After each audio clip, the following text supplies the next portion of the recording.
বলে কোটি শশী সূর্য মারে লাজে মহারাজ একই সাজে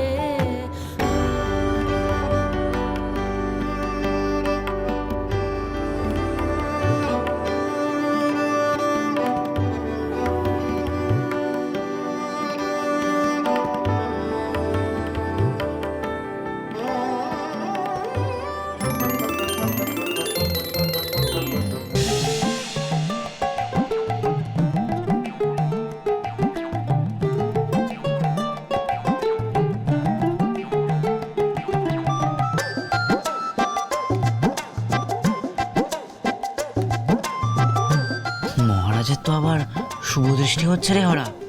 সেই তো দেখছে।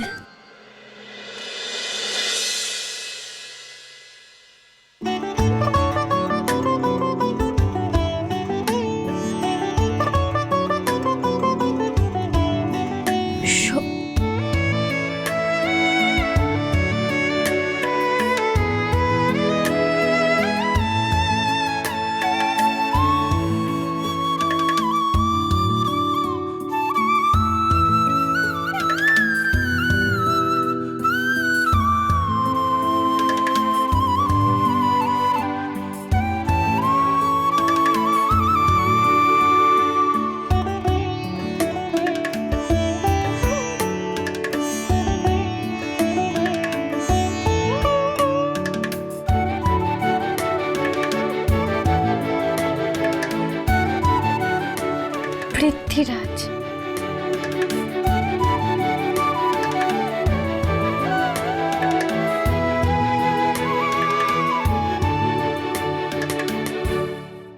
তোমার চলে যাওয়ার পেছনে যে ছোট গিন্নি রয়েছে সেটা আমি আগে থেকেই আন্দাজ করেছিলাম, শুধু কথাটা আমি তোমার মুখ থেকে শুনতে চাইছিলাম।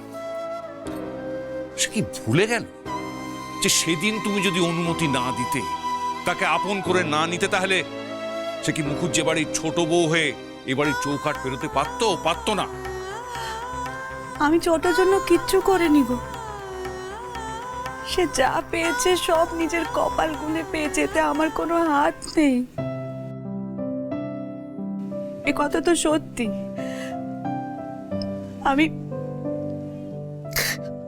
আমি এই পরিবারকে সন্তান সুখ দিতে পারিনি, কিন্তু ছোট তো পেরেছে। ছোট পেরেছে এই বংশের বাতি জ্বালিয়ে রাখতে। জানো, আমি ভেবেছিলাম ঠাকুর আমার কোল পাকা রাখলেও আমার বোন সে কষ্ট আমায় ভুলিয়ে দেবে, কিন্তু না গো, আমি ভুল ভেবেছিলাম। আমার বোন এখন আমার তোমার বিভেদ করতে শিখেছে। এ সংসারে তার দিদিকে আর কোনো দরকার নেই। ছোট গিন্নির তোমার দরকার না থাকলেও এই সংসারে তোমার দরকার আগে যেমন ছিল আজকেও তেমনি আছে। দাঁড়াও, আমি ছোট গিন্নির সঙ্গে কথা বলছি। ছোট গিন্নি, ছোট গিন্নি। না না না না না না, শোনো শোনো শোনো শোনো, দোয়াই তোমার দোয়াই, তুমি তাকে কিচ্ছুটি বলো না। এমনিতেই মেয়েটা আমার জন্য অনেক জ্বালায় জ্বলেছে গো। এরপরে আমার জন্য তাকে কোনো কথা শুনতে হোক সেটা আমি চাই না। আমাকে চলে যেতে দাও, এতে সবার মঙ্গল, সবার। কিন্তু গিন্নি সে তো আমার দিব্যি, বড় গিন্নি বললেন না আমার দিব্যি, আমার কথাটা আমার দিব্যি রইল তোমার। তুমি আমার আর আটকাবে না।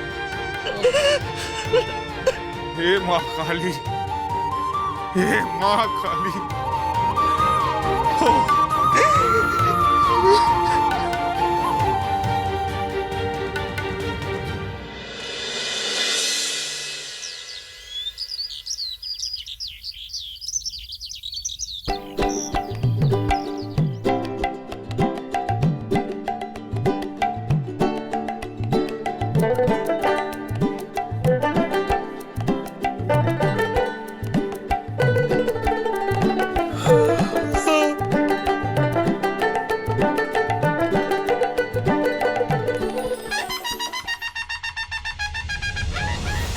কি ছবি আর বউ কই?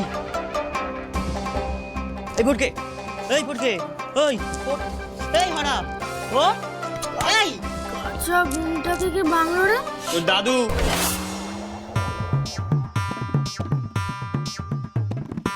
এ কি, কাল আমরা এখানেই ঘুমিয়ে পড়েছিলাম? হ্যাঁ বউ,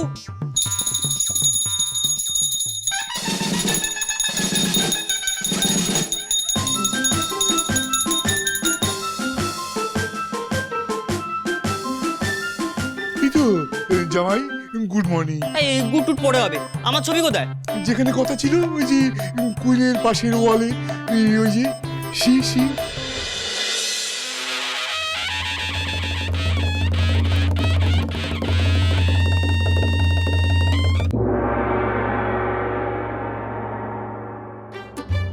শুধু আঁকা নয় বউ, ছবি টাঙানো হয়ে গেছে। হ্যাঁ, জমিদার রুদ্রপ্রতাপ রায়চৌধুরী কথা দিয়েছে, না সেটা হবে না। আপনার কথা মতো পৃথ্বীরাজের ছবি কুইনের পাশে। তোমার তুলনা নেই বউ। দেখেছো কত করে বারণ করলেন কমলাকে হাতে করে অলক্ষণে কাজ না করতে, সেই করলে আমি এখানে থাকবো না। মেজো পিসি, ইয়ে মানে জামাই, দাঁড়িয়ে কেন? যাও নিজেই কার্টুনটা সরিয়ে দেখো। বাবা ওটা কার্টুন নয়, কার্টেন।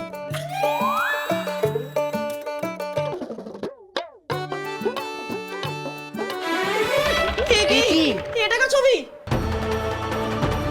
ওমা, এটা তো জামাই নয় কো, তাহলে কে গা? পৃথ্বীরাজ চৌহান। আমি জানতাম কমলা ঠিক কিছু না কিছু একটা ব্যবস্থা করবে। এটা কি হলো বউ? দেখো জামাই, দেখো তোমার বউই তবে টকালে তোমার। এই তুমি চুপ করো দেখি, তুমি জানো না বর আর বউয়ের মাঝে কথা কইতে নেই? কি করে জানবে? ও তো আমাকেই কিছু বলতে দেয় না ভাইয়া, তোমাকে কি করে বলতে দেবে বলো তো? কি হলো বউ, উত্তর দাও। তুমি আমার ছবি আঁকবে কথা দিয়ে এই ছবি আঁকলে কেন? আমি তো আপনার ছবি আঁকবো কথা দিইনি, আমি বলেছিলাম পৃথ্বীরাজের আঁকবো। ঠিক, আমার বোনের সাথে তুমি কিন্তু যুক্তিতে পারবে না মানিক চাঁদ। বাবা গুরুজন, তার কাছে প্রণাম নিলে আপনার পাপ হবে। আমি আপনার বউ হয়ে আপনাকে পাপ করতে দিই কি করে? হ্যাঁ, বউঠান কিন্তু ঠিক কথাই বলছে মানিক। হ্যাঁ, আপনি তো পৃথ্বীরাজকে নিজের আদর্শ মনে করেন, তবে নিজের জায়গায় ওনার ছবি দেখে তো আপনার রাগ করা সাজে না। আপনার হয়তো মনে হচ্ছে আমি আপনাকে বোকা বানালাম, কিন্তু আসলে তা নয়।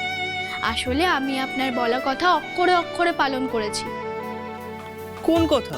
আমার যে ইতিহাসটা কাঁচা, পৃথ্বীরাজকে চিনতে হবে, জানতে হবে আমার, তাহলেই তো আপনাকে জানতে পারবো।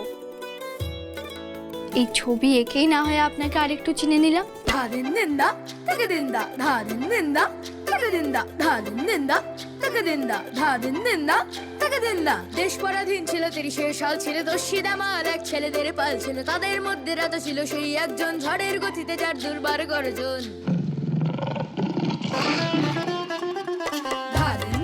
তুমি যদি সঙ্গে থাকো আর কিছু নাই দাবি, তুমি আমার মাথার মুকুট, আমার মনের চাবি।